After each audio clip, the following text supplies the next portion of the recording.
معزز سامعین، السلام علیکم ورحمۃ اللہ وبرکاتہ۔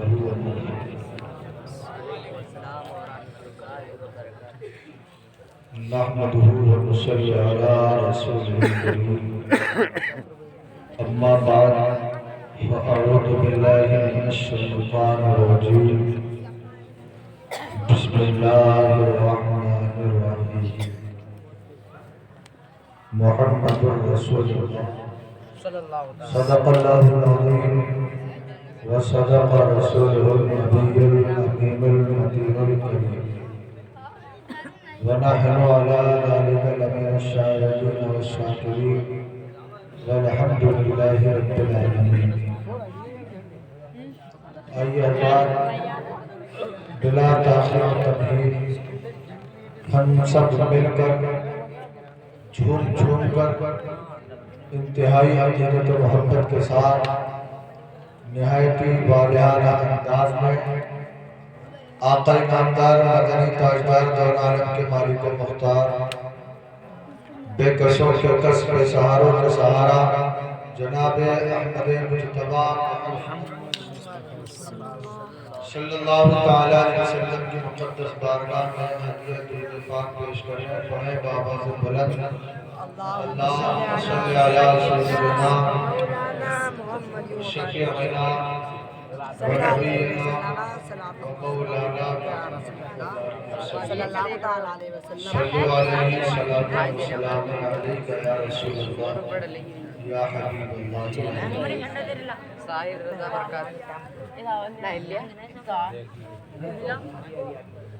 ماشاءاللہ آپ کا جوش خروش پورے سواب، آپ لوگ پھر بیدار سن اگر سے کر رہے ہیں لیکن جاگیں گے سب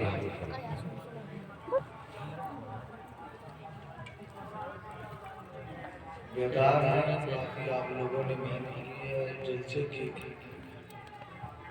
اس محفل کو آپ لوگوں نے سجایا، تعاون کیا، لائٹنگ کی، آمد سرکار کی خوشی میں سب کچھ کی۔ پروردگار آپ کی کاوشوں محبتوں کو قبول فرمائے اور اس کا بدلہ دنیا میں اللہ کی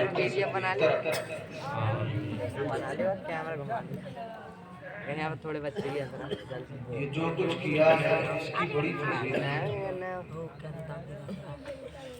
دنیا کے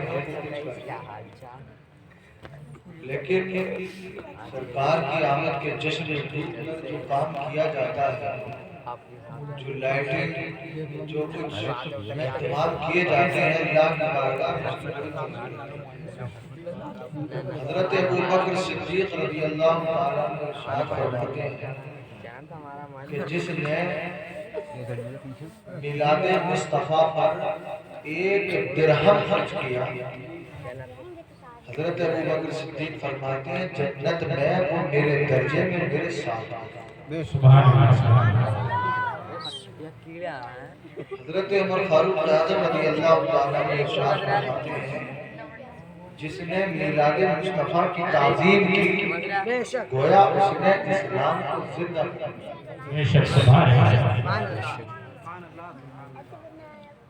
اعلیٰ حضرت فاضل بریلوی کہتے ہیں وہ جو نہ تھے تو کچھ، وہ جو نہ ہو تو کچھ نہ ہو، جان ہے وہ جہان کی جان ہے۔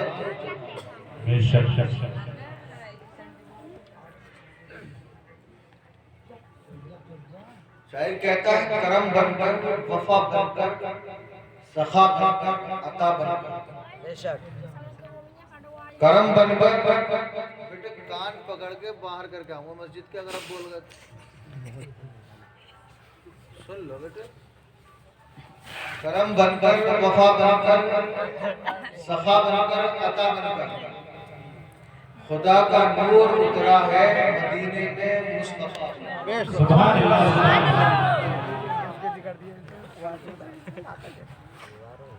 اور ہزاروں جبرائیل الجھے ہوئے ہیں گرد منزل میں. اے کیا بات ہے. ہزاروں جبرائیل الجھے ہوئے ہیں گرد منزل میں، نہ جانے کس بلندی پر ہے کاشانہ. اور میرے قریب سے 7 منٹ تو ایسا قطرہ کسی نے مانگا، میرے قریب سے اگر قطرہ کسی نے مانگا، دریا بہا دیے دربے بہا دیے. اور کون دیتا ہے دینے کو منہ چاہیے، دینے والا ہی سچا. ڈال دیا. مجسم نور میں ڈوبا ہوا تھا یہ چہرہ محمد کا، چمن میں ہر کلی پڑھنے لگی کلمہ محمد. خطا ابلیس کی بھی اس لیے آدم معاف ہو جاتی، جو ہو کے وہ بھی نادم واسطہ کرتا. حضرات محترم، حضرت آدم علیہ السلام کون ہیں؟ ارے بنا ہم سب کے باپ، جی سب سے پہلے نبی اور سب سے پہلے انسان. جنت میں رہتے تھے، رب کائنات نے منع فرمایا کہ اس درخت کے قریب مت جانا. اس کے قریب گئے، جنت سے زمین پر بھیج دیا گیا. حضرت آدم علیہ السلام حضرت حوا سے جدائی ہو گئی، اور اپنی اس خطا اتحادی پر حضرت آدم علیہ السلام بارگاہ مولا میں دعا کرتے رہے. کئی سال گزر گئے، مدت گزر گئی، بارگاہ مولا میں آپ کی دعا قبول نہ ہوئی. حضرت آدم علیہ السلام نے ایک زمانے گزرنے کے بعد جب آسمان کی طرف چہرہ اٹھایا تو آسمان پر ہمارے نبی کا نام لکھا ہوا.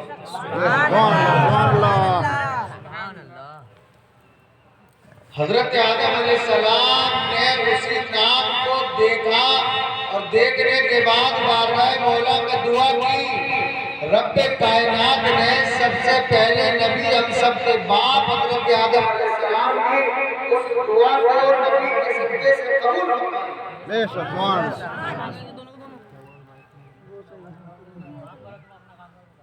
حضرت آدم علیہ السلام نبی کے صدقے سے دعا کرے تو رب کائنات ان کی دعا کو قبول فرمایا. وہ تو نبی تھے. رب کائنات نے ہمارے نبی کو وہ مقام، وہ منصب، وہ مرتبہ، وہ عظمت عطا فرمائی ہے کہ یہ جو شیطان ہے جس کو جنت سے نکالا گیا اور وہ ہر وقت انسانوں کو اچھے راستے سے روکنے کی کوشش میں لگا رہتا ہے اور برائیوں کی طرف مائل کرتا رہتا ہے، جو انسانوں کا کھلا ہوا دشمن ہے، میرے رب نے میرے نبی کو وہ مقام عطا فرمایا ہے کہ یہ شیطان جو انسانوں کا کھلا ہوا دشمن ہے، اگر یہ بھی نادم و پشیماں ہو کر بارگاہ مولا میں نبی کا توسل، نبی کے توسل، ان کے صدقے سے، ان کے وسیلے سے دعا کرے تو رب کائنات شیطان کی بھی دعا کو نبی کے صدقے سے قبول فرما لے، اس کی توبہ کو قبول فرما لے. نعرہ تکبیر، نعرہ رسالت، علماء اہل سنت، غلام رسول صاحب قبلہ، جس کے لیے غلام نبی سبحان اللہ. اس لیے شاعر کہتا ہے خطا ابلیس کی بھی مثل آدم معاف ہو جاتی، جو ہو کے وہ بھی نادم واسطہ دیتا محمد. اور بھلا دیتی زلیخا حسن یوسف کو یہ دعویٰ تھا، جو دیکھ لیتی زلیخا رخ زیبا. بے شک سبحان اللہ. آپ لوگوں نے حضرت یوسف علیہ السلام کے حسن کے تعلق سے کافی سنا ہوگا. اللہ رب العزت نے ان کو ایسی صورت عطا فرمائی تھی، ایسا حسن عطا فرمایا جو ان کو دیکھ لینا انہی کا وہ کرنے لگا. ان کے حسن کی پیمائش اور آزمائش کے لیے مصر کی چند عورتوں نے اپنے ہاتھوں میں پھل لیا اور چاقو لیا. حضرت یوسف علیہ السلام کا گزر ہوا، وہ اس چاقو سے اس پھل کو کاٹ رہی تھی، لیکن جب حضرت یوسف علیہ السلام کے چہرے پر ان کی نگاہ پڑی تو وہ ایسی مدہوش ہوئی کہ وہ سب کچھ بھلا بیٹھی اور ان کے اس حسن کو دیکھنے کے بعد وہ جس کام میں مصروف تھی اس سے ذہن ہٹا اور اس چاقو سے بجائے پھل کے انہوں نے اپنی انگلیاں کاٹی۔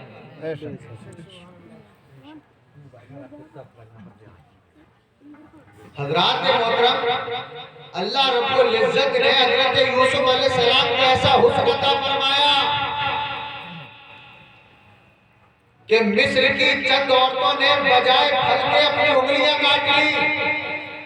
یہ تو حضرت یوسف علیہ السلام کا حسن تھا کہ پھل کی جگہ انگلیاں کٹ گئی، لیکن جب بات آئی ہمارے نبی کی، محمد عربی کی، مصطفیٰ کریم کی، جب رب کائنات نے ہمارے نبی کو اس دنیا میں بھیجا تو ایسی صورت اور ایسی سیرت کے ساتھ بھیجا اور ایسے ماحول میں اور ایسے معاشرے میں، ایسے قبیلے میں بھیجا، ایسی وادی میں بھیجا جو جن کے دلوں میں پتھر، ان کے دل پتھر کی مانند ہو چکے تھے، ہر کوئی بات ان کے دل پر اثر انداز نہیں ہوتی تھی، کفر و شرک کا دور دورہ تھا۔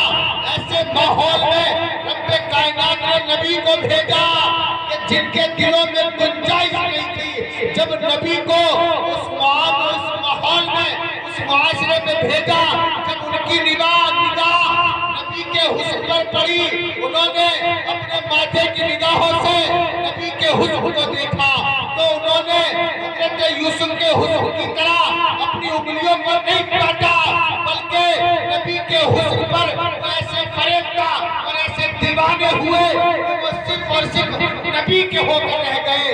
انہوں نے تو انگلیاں کاٹی تھی، ادھر تو وہ نبی کے قدموں پر اپنی جان قربان کرنے کے لیے تیار۔ نعرہ تکبیر، نعرہ رسالت، سرکار کی آمد، مکی کی آمد، مدنی کی آمد، جشن میلاد النبی۔ سبحان اللہ۔ اسی لیے اعلیٰ حضرت امام اہل سنت شاہ امام محمد رضا فاضل بریلوی کہتے ہیں، حسن یوسف پہ کٹی مصر میں انگشت زنان، سر کٹاتے ہیں تیرے نام پر مردان۔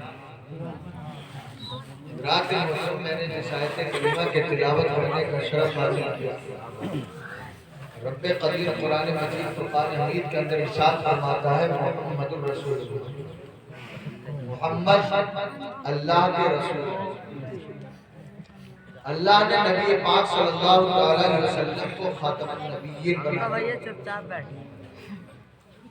اللہ نے نبی پاک صلی اللہ علیہ وسلم کے نور کو اس وقت پیدا فرمایا جبکہ کچھ نہیں تھی، نہ زمین کی، نہ آسمان، نہ آفتاب، نہ ماہتاب، نہ چاند، نہ سورج، نہ گرمی، نہ سردی، نہ نشیم، نہ شمیم، غرضے کے کچھ نہیں تھا، صرف وحدہ لا شریک کی ذات۔ جی جی جی۔ پھر کیا ہوا کہ کائنات کی وسیع و عریض فضاؤں میں ایک نور چمکا جس سے ساری دنیا جگمگا گئی، زندگی میں بہار آ گئی، سلسلہ چل نکلا، چراغ سے چراغ جلنے لگے، دیکھتے ہی دیکھتے ساری دنیا جگمگ گئی۔ حدیث پاک ملاحظہ کریں، عبد الرزاق بن حمام نے حضرت جابر سے عرض کیا، حضرت جابر نے آقا کی بارگاہ میں دریافت کیا، یا رسول اللہ یہ بتائیے اللہ نے سب سے پہلے اس دنیا میں کس چیز کو پیدا کیا؟ آقا فرماتے ہیں جابر اللہ نے سب سے پہلے اپنے نور سے تمہارے نبی کے نور کو پیدا کیا۔ سبحان اللہ، سبحان اللہ۔ اے جابر اس وقت کچھ نہیں تھا، نہ زمین تھی، نہ آسمان، نہ جنت، نہ دوزخ، نہ جن، نہ انسان، نہ فرشتے، کچھ نہیں تھا۔ اللہ نے سب سے پہلے تمہارے نبی کے نور کو اپنے نور سے پیدا فرمایا، اور جب رب کائنات نے چاہا کہ وہ مخلوق کو پیدا کرے تو اللہ رب العزت نے اسی نور کے چار اجزا کیا، پہلے جس سے قلم کو، دوسرے سے لوح کو، تیسرے سے فرش کو پیدا فرمایا، پھر چوتھے جس کے چار اجزا کیے، پہلے سے آسمان کو اٹھانے والے فرشتوں کو، دوسرے سے کرسی کو، تیسرے سے باقی ملائکہ کو پیدا فرمایا، پھر چوتھے جس کے چار اجزا کیے، پہلے سے آسمان کو، دوسرے سے زمین کو، تیسرے سے جنت و دوزخ کو پیدا فرمایا، پھر چوتھے جز کے چار اجزا کیے۔ اسی طرح آخر حدیث تک حاصل کلام یہ ہے کہ اللہ رب العزت نے کائنات کے ہر ذرے کو نبی کے نور اور ان کے صدقے میں پیدا فرمایا ہے۔ حدیث قدسی ہے، رب ارشاد فرماتا ہے لولا کلمات خلقت الدنیا، اے محبوب اگر تمہیں پیدا کرنا مقصود نہ ہوتا تو میں دنیا کو پیدا نہ فرماتا۔ دوسری حدیث قدسی ہے، رب ارشاد فرماتا ہے اے محبوب یہ دنیا تو چھوٹی چیز ہے، لولا کلمات الربوبیہ، اے محبوب اگر تمہیں پیدا کرنا مقصود نہ ہوتا تو میں اپنا رب ہونا بھی ظاہر۔ سبحان اللہ۔ تو معلوم ہوا کہ جو کچھ ہے وہ اللہ رب العزت نے نبی کے نور اور ان کے صدقے میں پیدا فرمایا۔ حضرات محترم، جب اللہ رب العزت نے چاہا کہ نسل انسانی کو پیدا کرے، انسانوں کو پیدا کرے، ہم مسلمان کو پیدا کرے، ہم سب نبی کے نور کا صدقہ، اللہ رب العزت نے ہم سب کو اپنے نبی کے نور سے پیدا فرمایا۔ پیدا کیسے فرمایا وہ سنیے۔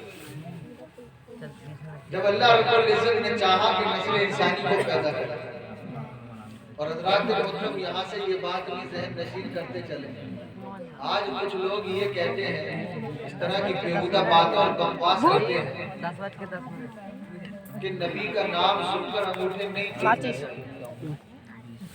اور اگر کوئی چومتا ہے تو اس سے ثبوت مانگتے ہیں۔ ایسے جاہل لوگوں کا کیا کیا جائے جو بات بات پر ثبوت مانگتے ہیں، ہر چیز کا ثبوت ہے لیکن وہ مانتے ہیں۔ کبھی نبی کے علم غیب پر سوال کرتے ہیں، کبھی شفاعت رسول سے انکار کرتے ہیں۔ حضرات محترم، ایک جگہ پر دیوبندیوں اور سنیوں میں نبی کی شفاعت کو لے کر جھگڑا ہوا، اور بات اتنی بڑھ گئی، ذہن حاضر ہے؟ جی بات اتنی بڑھ گئی کہ پولیس تھانہ ہو،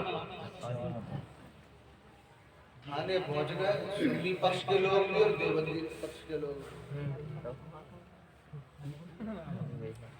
دروغہ موجود تھا، اس نے پوچھا، بولے معاملہ کیا ہے؟ تو سنی بولے ہم یہ کہتے ہیں کہ ہمارے نبی قیامت کے دن گناہگاروں کی ہم سب کی شفاعت کریں گے۔ دیوبندیوں سے پوچھا تم کیا کہتے ہیں؟ بولے ہم یہ کہتے ہیں کہ نبی قیامت کے دن شفاعت نہیں کریں گے۔ تو دروغہ بولا اس میں تو لڑنے کی کوئی بات ہی نہیں، فیصلہ ہو گیا۔ بولے کیسے؟ بولے سنیو تم کہتے ہو نبی شفاعت کریں گے، تمہاری کریں گے، یہ کہتے ہیں شفاعت نہیں کریں گے۔ بولے تم کہتے ہو نبی شفاعت کریں گے، تمہاری کریں گے، یہ کہتے ہیں نہیں کریں گے۔ حضرات محترم، یہ بات روز روشن کی طرح آیا ہے کہ دنیا میں جو نبی سے محبت کرے گا نبی اسی کی شفاعت کرے گا۔ تو وہ نبی کا نام سن کر، نبی کے نام کو سن کر جو انگوٹھے چومے جاتے ہیں وہ اس پر بھی ثبوت مانتے ہیں۔ اب آپ کا ذہن حاضر ہے؟ اب یہ چند باتیں اور یہ جو اس طرح کی باتیں اور بیہودہ بکواس کرتے ہیں، انشاءاللہ اس کا جواب میں آپ کو دے دیتا ہوں۔ بے شک اللہ رب العزت نے جب ہم سب کو پیدا کرنا چاہا تو اپنے نبی کے نور کو حضرت آدم علیہ السلام کی پشت مبارک میں رکھ دیا، ان کی پیٹھ میں رکھ دیا۔ جتنے فرشتے تھے وہ حضرت آدم علیہ السلام کے پیچھے کھڑے ہو گئے اسی نور کا نظارہ کرنے کے لیے۔ حضرت آدم علیہ السلام بارگاہ مولا میں عرض کرتے ہیں پروردگار یہ فرشتے میرے پیچھے کیوں کھڑے ہیں؟ رب فرماتا ہے کہ آدم میں نے اپنے نبی کے نور کو تمہاری پشت میں رکھا ہے، یہ اسی نور کا نظارہ کرنا۔ سبحان اللہ۔ ابو البشر نے التجا کی پروردگار نور محمدی کو میری پیشانی میں رکھا۔ اللہ رب العزت نے ان کی اس فریاد کو سنا، التجا کو سنا، اور اپنے نبی کے نور کو ان کی پشت سے نکال کر ان کی پیشانی میں رکھا۔ سبحان اللہ۔ جو فرشتے ان کے پیچھے کھڑے تھے وہ تمام کے تمام حضرت آدم کے سامنے سفارہ ہو گئے، سیدھے کھڑے ہوئے، اس نور کا نظارہ کریں۔ ابو البشر حضرت آدم علیہ السلام بارگاہ مولا میں عرض کرتے ہیں پروردگار مالک و مولا تو نے نور محمد محمدی کو میری پیٹھ میں رکھا تو بھی میں اس کو نہیں دیکھ پایا. اب تو نے نور محمدی کو میری پیشانی میں رکھ دیا, اب بھی میں اس نور کا نظارہ نہیں کر پایا ہوں. اے رب کائنات, تو نور محمدی کو ایسی جگہ پر رکھ دے جس کا نظارہ میں بھی کر لوں. رب کائنات نے حضرت آدم علیہ السلام کی پکار کو سنا اور نور محمدی کو ان کی پیشانی سے نکال کر حضرت آدم علیہ السلام کے انگوٹھوں میں رکھ دیا.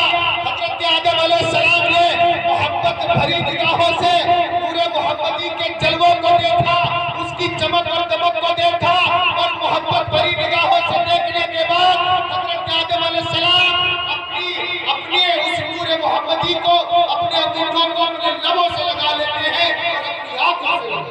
نعرہ تکبیر, نعرہ رسالت, غلام ربانی صاحب قبلہ, جشن میلاد النبی.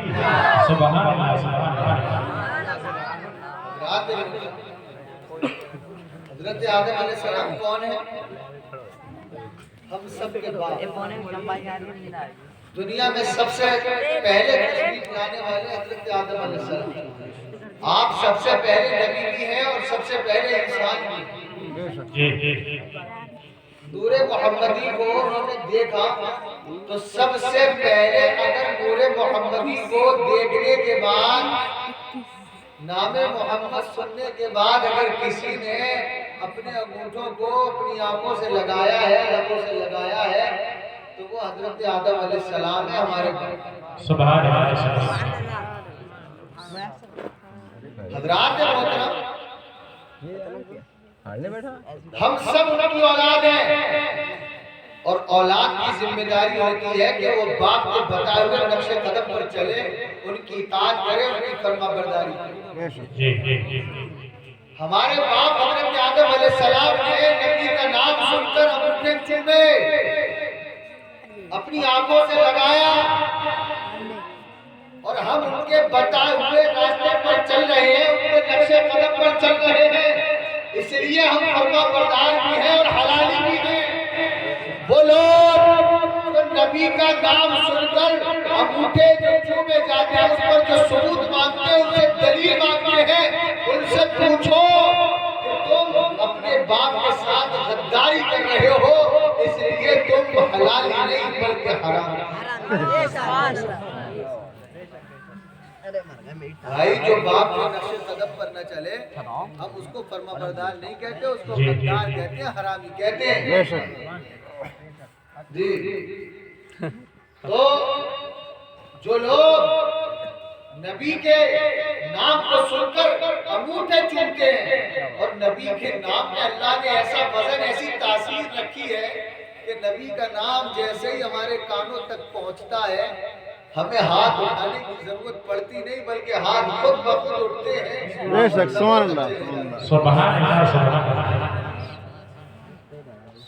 حضرات محترم, تو یہ رہا ثبوت کہ نبی کے نام کو سن کر انگوٹھے سب سے پہلے ہمارے باپ حضرت آدم علیہ السلام نے چومے, بے شک, اور ہم اپنے باپ کے نقش قدم پر چلتے ہوئے ان کی سنت پر عمل کر رہے ہیں. اور انشاءاللہ امید ہے کہ اسی سنت پر عمل کی برکت سے اللہ ہمیں دنیا میں عزت عطا فرمائے گا اور دنیا میں ذلت اور رسوائی سے محفوظ فرمائے گا. حضرات محترم, اب یہ نور پاک منتقل ہوتا ہوا حضرت عبدالمطلب تک پہنچا. وہ نور جو برسوں جھلملاتا رہا, وہ نور سورہ عبداللہ میں پہنچ چکا تھا, جو سب کے لیے آیا تھا, جو ساری دنیا کے لیے رحمت بنا کر بھیجا گیا تھا. اب وہ نور حضرت آمنہ کے رحم مبارک میں پہنچ چکا تھا. نزہۃ المجالس صفحہ 98 جلد 2 میں ہے. حضرت آمنہ فرماتی ہے, حمل پاک کا پہلا مہینہ تھا, حضرت آدم علیہ السلام آئے اور فرمایا, آمنہ تجھے مبارک ہو کہ تو سید المرسلین سے آدم. کیا بات ہے, بے شک. دوسرے مہینے میں حضرت شیس علیہ السلام نے سید الاولین والآخرین کی مبارکباد دی. تیسرے مہینے میں حضرت نوح علیہ السلام نے نبی الکریم کہہ کر مبارکباد دی. چوتھے مہینے میں حضرت ادریس علیہ السلام نے نبی العظیم کے لقب پاک سے مبارکباد دی.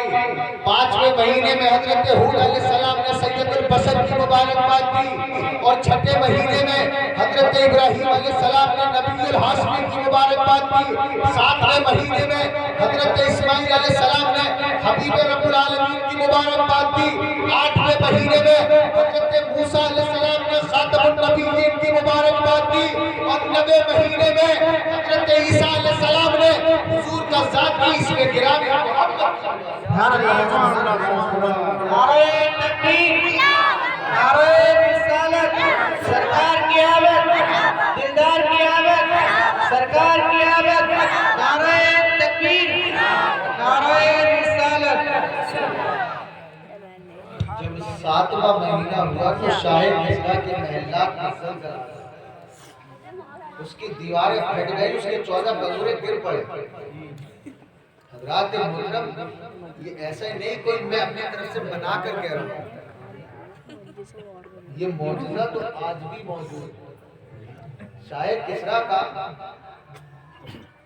وہ قلعہ آج بھی موجود ہے، اس کی جو دیواریں پھٹی تھیں وہ دیواریں آج بھی پھٹی ہوئی حالت میں موجود ہیں دنیا کے اندر۔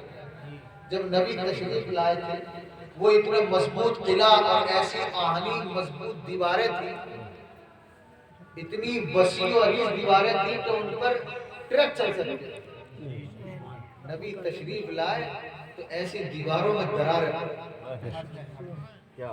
جب ساتواں مہینہ ہوا تو شاہ کسریٰ کی محلات میں زلزلہ آ گیا، اس کی دیواریں پھٹ گئیں، اس کے جو 14 کمرے تھے وہ گر پڑے۔ آٹھویں مہینے میں فارس کا آتش کدہ بجھ گیا۔ 90 مہینے میں شاہ کسریٰ کے سر سے شہنشاہی کا تاج گر پڑا۔ یہ تمام کیوں ہوا؟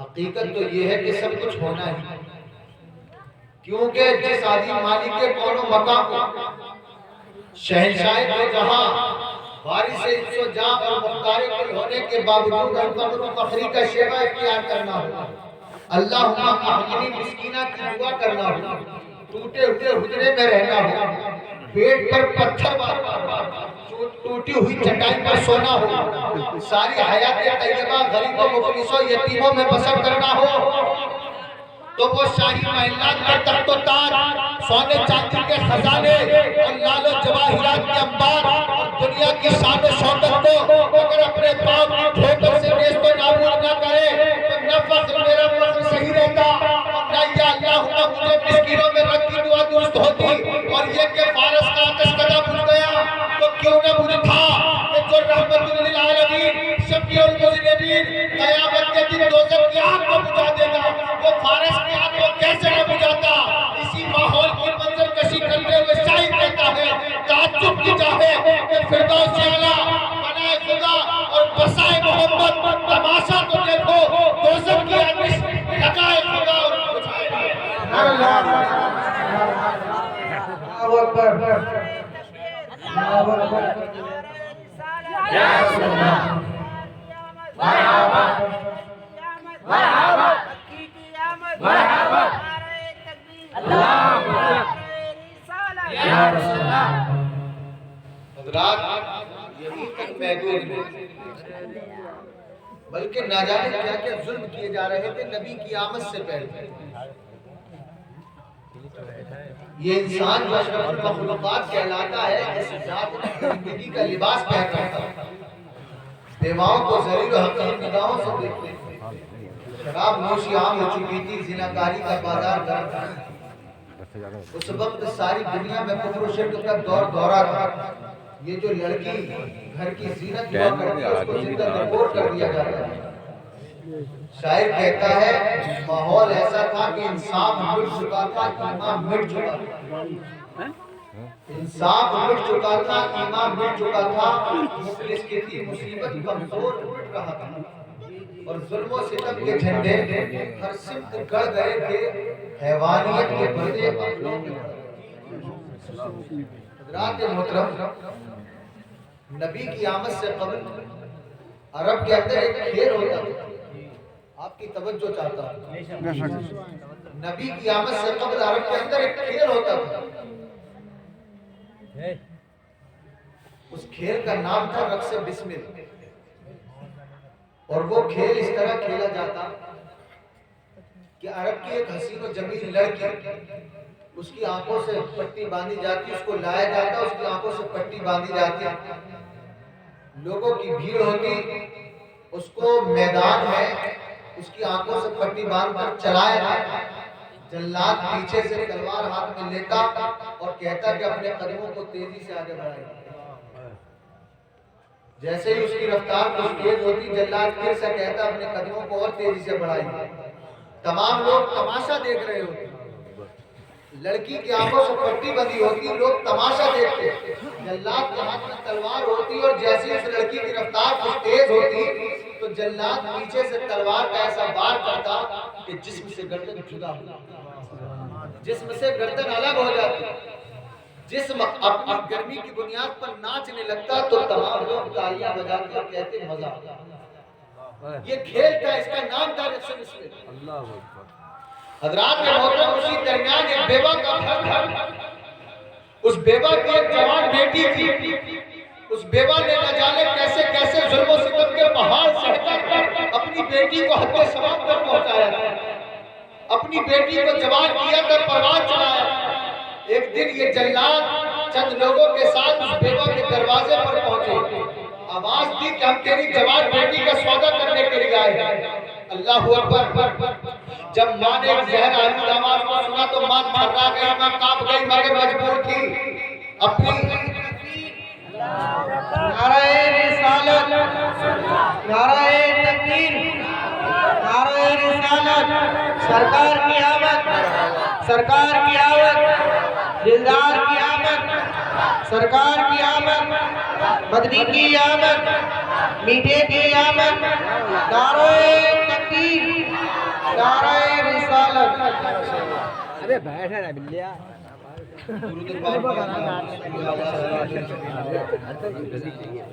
مولانا محمد صلو علیہ صلاۃ و سلام علیک یا رسول اللہ یا حبیب اللہ یا حبیب اللہ۔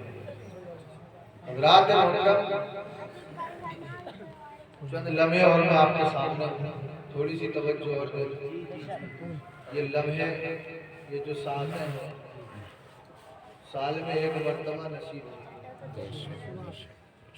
نہ ہم روز آپ کے یہاں آ رہے ہیں، نہ ہمیں آپ روز بلا رہے ہیں، نہ حضرت آ رہے ہیں، نہ حضرت کو آپ روز بلا رہے ہیں۔ بڑی محنتیں مشقتیں کی جاتی ہیں، تب یہ جا کر دن دیکھنے کو ملتا ہے۔ نہ جانے کتنے لوگ خرچ کرتے ہیں، تب جا کر یہ پنڈال بنتا ہے، یہ ماحول بنتا ہے۔ اللہ کی بارگاہ میں ہر ایک لمحے اور ہر تعاون کی بڑی قدر ہے۔ تو میں یہ کہہ رہا تھا، اسی درمیان ایک بیوہ کا گھر تھا، اس بیوہ کی ایک جوان بیٹی تھی۔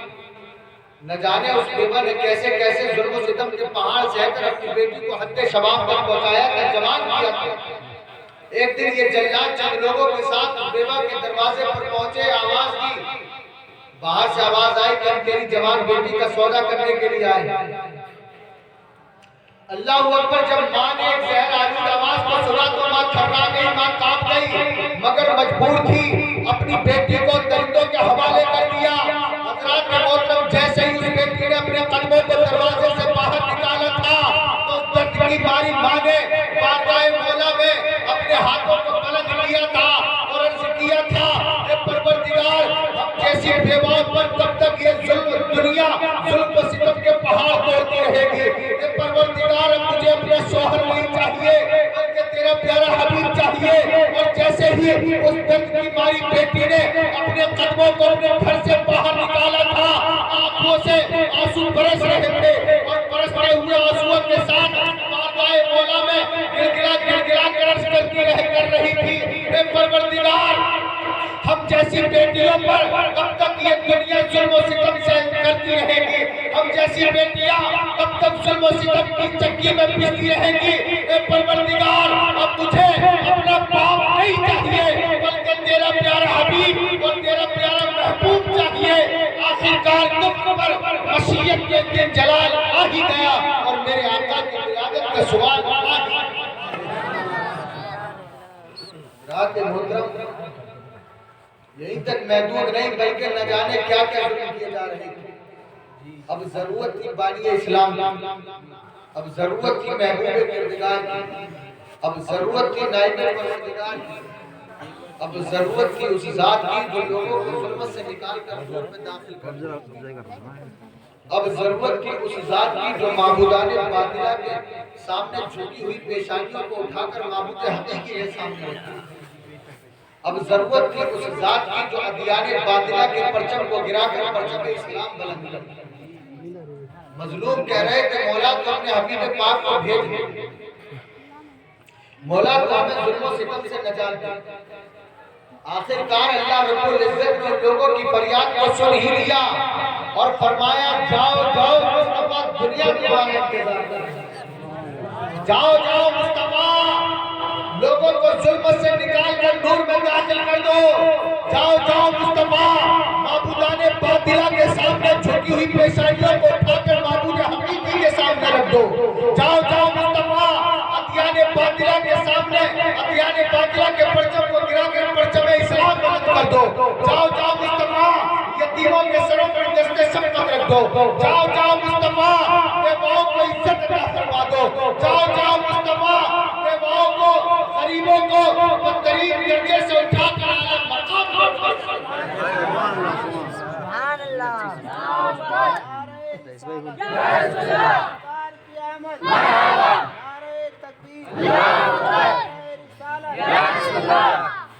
جس کی آمد کا انتظار صدیوں سے چلا آ رہا تھا، جس کی خاطر کائنات کو سنوارا گیا، جس کا انتظار کرتے کرتے لوگوں کی آنکھیں پتھرا گئی تھی، جس کی خاطر کائنات کو مارز وجود میں لایا گیا، کن فیکن کی صدا بلند ہوئی اور مٹی کے پتلے کو روح فطرت نے حیات نو بخشی تھی، تب اس کی پیدائش کا وقت قریب آ گیا تھا۔ جب اس دنیا نے ظلم و ستم کے پہاڑ توڑے، امیروں نے غریبوں کو تکلیف دی، انہوں نے رب کی بارگاہ میں فریاد کی تو رب کائنات نے ان کی فریاد کو سنا اور اپنے حبیب پاک صلی اللہ علیہ وسلم کو 12 ربیع الاول میں دوشنبہ کے دن پیر کے دن پیدا فرمایا۔ جب نبی پاک صلی اللہ علیہ وسلم پیدا ہوئے تو کفر و شرک کے اندھیروں میں اسلام و توحید کا چراغ جلا، الحاد و باطل کی ظلمتوں میں حق و ہدایت کی شمع روشن ہو گئی، دلالت و گمراہی کی تاریکیوں میں رشد و ہدایت کی قندیل چمک اٹھی، فسق و فجور کی سیاہیوں میں نیکی و شرافت کا نور پھیل گیا، دہشت و بربریت کی کالی رات میں انسانیت و سعادت کی صبح نمودار ہو گئی اور ساری کائنات پر چھائی ہوئی کفر و باطل کی شب تاریک میں حق و ایمان کا اجالا ہو گیا۔ یہ تمام کیوں ہوا؟ حقیقت تو یہ ہے کہ سب کچھ ہونا ہی تھا، کیونکہ جب آمنہ کا لال جات ابو الحق بن کر آیا تو باطل کیوں نہ جاتا، جب سراج منیر ہو کر تشریف لایا تو ظلمت کیوں نہ مٹتی، اور جب من اللہ نور کا تاج پہن کر آیا تھا تو ہر قسم کا اندھیرا کیوں غائب نہ ہوتا۔ شاعر کہتا ہے جہاں تاریک تھا، ظلمت جگہ تھا، سخت والا تھا، کوئی پردے سے کہنے گیا کہ گھر گھر گھر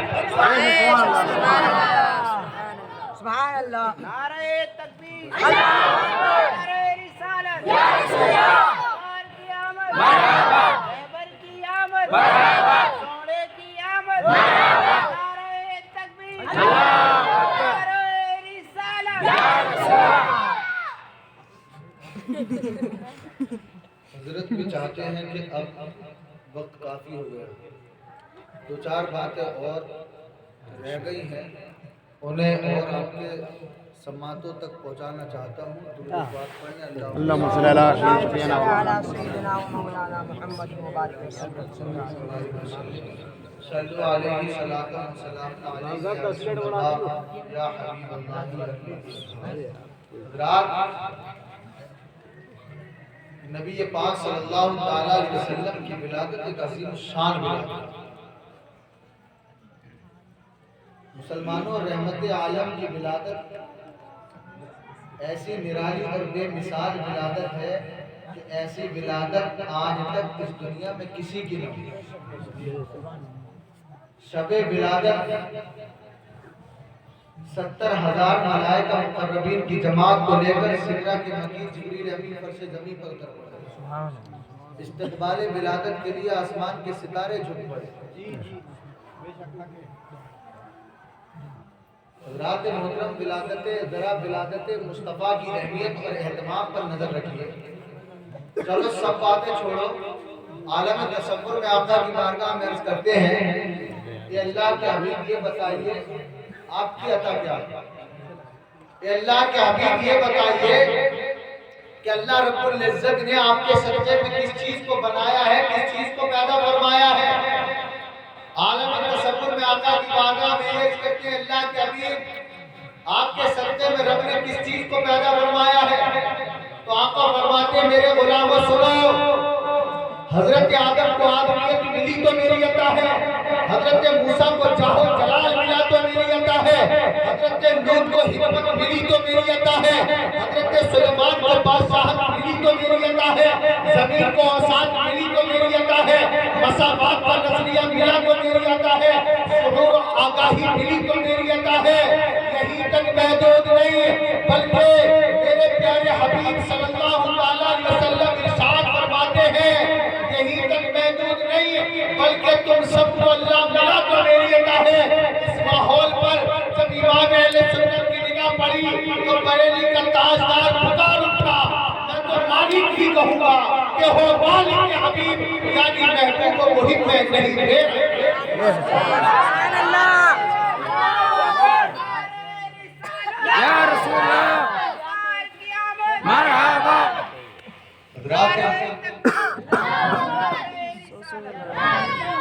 یہ مسلمہ حقیقت ہے اس دنیا فانی میں جو بھی آیا روتا ہوا ہے. اگر پیدائش کے وقت بچہ نہ روئے تو اور لوگ رونے لگتے ہیں, یا بچہ کم روئے تو بھی تکلیف کا سبب ہوتا ہے. یہ حقیقت ہے اس دنیا میں جو بھی آیا روتا ہوا ہے, بل بلاتا ہوا آیا آہوزاری کرتا ہوا. حضرات محترم اسی عرش کے نیچے اسی فرش زمین پر ایک ایسا پیدا ہونے والا بھی آیا جو روتا ہوا نہیں بلکہ تمام روتوں کو ہنساتا ہوا. پیدا ہونے والا مکہ مکرمہ میں حضرت عبداللہ کے گھر میں اور حضرت آمنہ کی نبی پاک صلی اللہ علیہ وسلم پیدا ہونے کے بعد روئے نہیں, بلبلائے نہیں, آہوزاری نہیں کی, بلکہ مصطفیٰ کریم صلی اللہ علیہ وسلم جب پیدا ہوئے تو پیدا ہوتے ہی ہم نے الہی کا خطبہ پڑھا اور اپنی ننھی سی پیاری سی پیشانی کو بارگاہ مولا میں رکھ کر عرض کی یا رب حبلی امتی, یا رب حبلی امتی. اے رب کائنات تو میری امت کو میرے حوالے کر. حضرات محترم نبی پاک صلی اللہ علیہ وسلم پیدا ہونے کے بعد اگر کسی کو یاد اگر آپ کے قلب نازک میں اگر سب سے پہلے کسی کا خیال آیا تو وہ شمال و جنوب مشرق و مغرب میں بسنے والے اپنی امتیوں کا خیال اور بارگاہ مولا میں عرض کی پروردگار تو میری امت کو میرے حوالے پر. یار وہ نبی ہو کے اپنی امت سے اتنا پیار کریں تو کیا امت کا کوئی فرض نہیں ہے, امت کی کوئی ذمہ داری نہیں ہے. حضرات محترم محبت رسول غلام رسول اصل ایمان, جو لوگ اس محبت کو حقیقت سمجھتے ہیں, فرض سمجھتے ہیں, اس محبت کو تمام چیزوں کی اصل مانتے ہیں اور باقی چیزوں کو فرع مانتے ہیں اور اس کو اصل مانتے ہوئے اس محبت کو دل میں جگہ دے کر زندگی گزارتے ہیں, انشاءاللہ وہ دنیا میں بھی عزت پائیں گے اور اس محبت کا صدقہ آخرت میں بھی ان کو ملے گا. حضرات محترم آخری بات, آقا صلی اللہ علیہ وسلم نے زندگی کے چاہے کتنے بھی خوشگوار لمحات کیوں نہ ہو, زندگی کے کتنے ہی اہم لمحات کیوں نہ ہو, آقا صلی اللہ علیہ وسلم نے ہر موقع پر اپنی امت کو یاد رکھا. چاہے ولادت کا موقع ہو, چاہے معراج کی شب ہو, رب سے ملاقات ہو, آقا نے اپنی امت کو فراموش نہیں کیا, اپنی امت کو نہیں بھولا. آقا صلی اللہ علیہ وسلم کی وصال کا وقت جب قریب آیا حالت نظام میں تھی, آقا صلی اللہ علیہ وسلم اس دار فانی سے کوچ فرمانے والے تھے, اس دنیا کو الوداع کہنے والے تھے. حالت اتنی کمزور تھی, بیماری اور نقاہت کا عالم یہ تھا کہ آقا صلی اللہ تعالیٰ علیہ وسلم اس آخری وقت میں بول بھی نہیں پا رہے. بے شک حضرت علی آقا کے قریب میں بیٹھے. حضرت علی نے دیکھا سرکار کہ اس آخری وقت میں دونوں لبہائے مبارک، دونوں ہونٹ مبارک ہل رہے ہیں، جنبش فرما رہے ہیں. حضرت علی نے سوچا سرکار صلی اللہ تعالیٰ علیہ وسلم کے ہونٹ ہل رہے ہیں، شاید کچھ کہنا چاہتے ہیں. ہم نے بھی دیکھا ہوگا ہمارے جو عزیز جاتے ہیں آخری وقت میں ان کے ہونٹ ہلتے ہیں تو ہم بھی کان لگاتے ہیں کہ یار کسے یاد فرما رہے ہیں، جاتے جاتے کسے یاد فرما رہے ہیں. حضرت علی فرماتے ہیں میں سرکار کے قریب میں تھا، سرکار اپنے لبوں کو جنبش دے رہے تھے، میں نے سوچا سرکار کسی کو یاد فرما. حضرت علی فرماتے ہیں میرے دل میں خیال آیا کہ سرکار صلی اللہ تعالیٰ علیہ وسلم اس آخری وقت میں ہو سکتا ہے اپنی جنتی بیٹی حضرت فاطمہ سے بڑی محبت کرتے، ہو سکتا ہے جاتے جاتے ان کو یاد فرما. پھر سوچا کہ حضور اپنی جنتی پھول حسنین کریمین سے بڑی محبت کرتے، ہو سکتا ہے ان کا خیال آ گیا. پھر سوچا کہ حضور اپنے ماں باپ سے بڑی محبت کرتے، ہو سکتا ہے ان کو یاد فرما رہے ہوں. پھر سوچا کہ حضور اپنے عزیز و اقربا کو بڑی محبت کرتے، ہو سکتا ہے ان کو یاد فرما رہے ہیں. پھر سوچا کہ حضور اپنے صحابہ سے حضرت ابوبکر صدیق، حضرت عمر فاروق اعظم سے بڑی محبت کرتے، ہو سکتا ہے ان کا خیال آ گیا ہو. حضرت علی فرماتے ہیں ابھی میں سجدے میں تھا، پھر میں نے فیصلہ کیا کہ ان تمام شک و شبہات کو، خیالات کو ختم کیا جائے، انہیں اپنے کانوں کو لبے سرکار سے لگایا جائے اور سنا جائے آخر سرکار اس آخری وقت میں کس کو یاد فرمائے. حضرت علی فرماتے ہیں کہ اس آخری وقت میں جب میں نے اپنے کانوں کو لبے سرکار سے لگایا، سرکار کے ہونٹ مبارک سے لگایا، حضرت علی فرماتے ہیں کہ میں نے سنا سرکار اس آخری وقت میں اپنی جنتی بیٹی حضرت فاطمہ کو یاد نہیں فرما رہے تھے، اپنے جنتی پھول حسنین کریمین کو یاد نہیں فرما رہے تھے، اپنے ماں باپ کو یاد نہیں فرما رہے تھے، اپنے عزیز و اقربا کو یاد نہیں فرما رہے تھے، حضرت ابوبکر صدیق، حضرت عمر فاروق اعظم کو یاد نہیں فرما رہے تھے. حضرت علی فرماتے ہیں کہ اس آخری وقت میں جب میں نے اپنے کانوں کو لبے سرکار سے لگایا تو میں نے سنا سرکار اس آخری وقت میں بھی اپنی اس پیاری امت کو یاد فرما رہے تھے. شاعر کہتا ہے تمہارے ہی لیے تھا گناہگاروں سیاہ کاروں سب پر جاگنا اور رات بھر سبحان اللہ. تمہارے ہی لیے تھا گناہگاروں سیاہ کاروں وہ شب پر جاگنا اور رات بھر رونا محمد کا.